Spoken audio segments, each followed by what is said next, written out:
आज हम आपको बताएंगे कि आप टाइंग बंडलिंग का इंस्टॉलेशन कैसे करेंगे और उसको उसके फीचर्स बताएंगे, हाउ वो रन कैसे होती है। तो बेसिकली ये टाइंग एंड बंडलिंग मशीन है। आप दे सकते हैं, ये पार्ट है, ये अनअटैच्ड रहता है। आपको इसको अटैच करके यहाँ पे लॉक करना है। ये आपका बेसिकली बंडल बनाने के काम आता है। ये पार्ट, इस पार्ट में आपकी टाइंग होती है। तो आपने अटैच करके इधर पे लॉक करके इसको वो कर देना, जो हमने कर चुके हैं। अब इसके साथ जो पार्ट्स आते हैं, फूट पैडल रहता है और इसके बाद सप्लाई केबल रहती है जिसको लगा के आप सप्लाई करते हैं। और इसके साथ ऊपर इसका यह बंडल लगता है, जो आपका टाई रहता है उसका बंडल इस तरीके से इस पोर्शन में ऊपर लगता है और बोल्टेड होता है। आप देख सकते हैं इस यहाँ पे लगेगा, ये बोल्टेड होगा और ये टाई फिर यहाँ से गियरिंग के थ्रू अंदर जाएगी और ये कंटिन्यू खिंचता जाएगा जैसे जैसे टाई होता जाएगा, तो कंटिन्यू ये चलेगा। अब इसकी पावर सप्लाई ऑन करते हैं और सेटिंग को समझते हैं थोड़ा।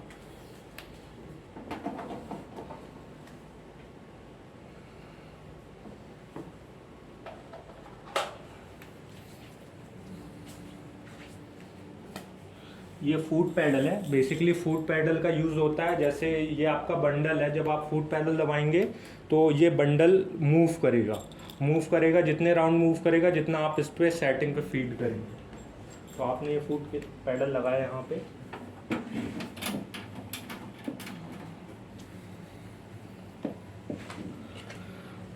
अब मशीन को जनरली आपने ऑन किया, आप ऑन करेंगे तो यहाँ पे देखेंगे डिस्प्ले पे यहाँ कॉइल पे 7 नंबर लिखा हुआ। 7 नंबर बेसिकली है क्या, जैसे आप ये वायर यहाँ पे फीड करते हैं तो यहाँ पे आप फीड करने के बाद कितने राउंड ये घूमेगा, ये राउंड है, 7 राउंड ये घूमेगा आपका बंडलिंग के लिए। आपकी वायर की केबल अगर ज़्यादा बड़ी है तो ये राउंड बढ़ते जाएंगे, अगर वायर का बंडल छोटा बनना है तो ये राउंड छोटे होते जाएंगे, कम होते जाएंगे। स्पीड 10 लिखा हुआ है, ये बेसिकली क्या है, इसकी स्पीड है, मतलब ये कितनी स्पीड में घूमेगा। जैसे मैं अभी 10 की स्पीड है, 10 में अगर मैं इसको फूट पैडल दबाता हूँ तो इस स्पीड में घूमेगा। अगर यही स्पीड को मैं बढ़ा दूंगा 11, 12, ये 90 तक की स्पीड होती है, मतलब 90 की स्पीड में बहुत फास्ट घूमेगा। स्टार्टिंग में जब वर्कर यूज़ करते हैं इसको तो स्टार्टिंग में कम स्पीड में ट्रायल करना चाहिए और फिर उसके बाद धीरे धीरे स्पीड अपने आप बढ़ती जाती है। अब ये आपका कॉइल हो गया और ये स्पीड हो गया। अब सेटअप में जाके देखते हैं, ये बेंच लेन लिखा 150 है, 150। ये 150 बेसिकली क्या है, 150 ये जो आपकी टाई निकली हुई है, इस टाई की लेंथ है 150। अगर इसको कम करना है तो यहाँ से कम करना पड़ेगा।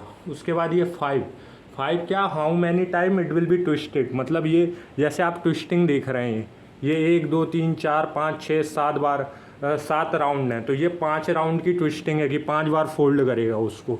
तो बेसिकली ये पोर्शन जो होता है इसमें ट्विस्टिंग में, ये घूमता कितनी बार है वो ये है, तो उस हिसाब से टाई बनती है। उसके बाद आप नीचे आते हैं तो ये कॉइल है, वही कि कॉइल आपका कितने राउंड आपका ये घूमेगा, मूव करेगा ये पोर्शन, और ये इसकी स्पीड है, किस स्पीड से घूमेगा। तो बेसिकली अब मैं आपको एक वायर को टाई और बंडल करके दिखाता हूँ कैसे होता है।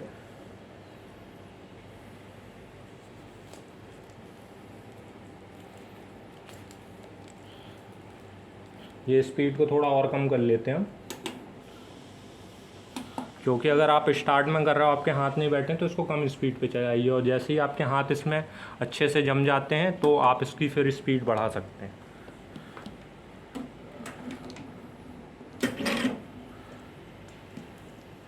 आपने ये किया,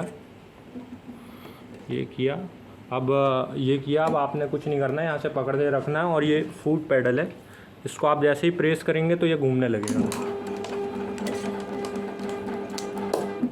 अब ये थोड़े ज़्यादा राउंड लिया, वायर छोटी थी तो राउंड कम हो जाएंगे उसके आपके।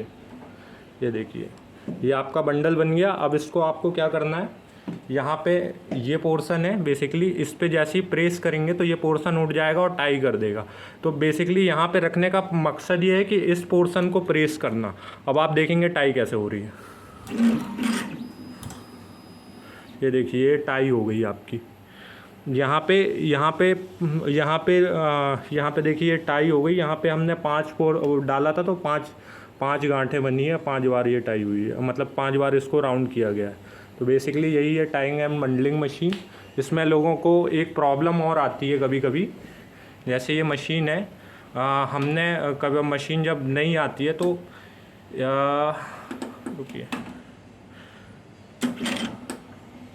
आप अगर डिटरमाइन बटन दबाए रखते हैं तो ये चाइनीज़ लैंग्वेज आ जाती है। तो अगर आपको लैंग्वेज चेंज करनी है टाइंग एंड बंडलिंग मशीन की, तो आप ये डिटरमाइन बटन को कुछ देर दबाए रखिए तो ये इंग्लिश हो जाएगी। अगर आपकी लैंग्वेज, आपने मशीन इंपोर्ट की है या बाहर से मंगाई है और उसकी लैंग्वेज चाइनीज़ है और उसको इंडियन करना है, तो ये डिटरमाइन बटन है, इसको कुछ देर प्रेस करेंगे 3 से 4 सेकंड, तो वो लैंग्वेज चेंज हो जाएगी। Thank you. अगर आपको इस मशीन के रिगार्डिंग क्वेश्चन है तो आप कमेंट बॉक्स में पूछ सकते हैं, और मशीन परचेज़ करने के रिगार्डिंग दिए हुए कॉन्टैक्ट नंबर पे कॉल कर सकते हैं।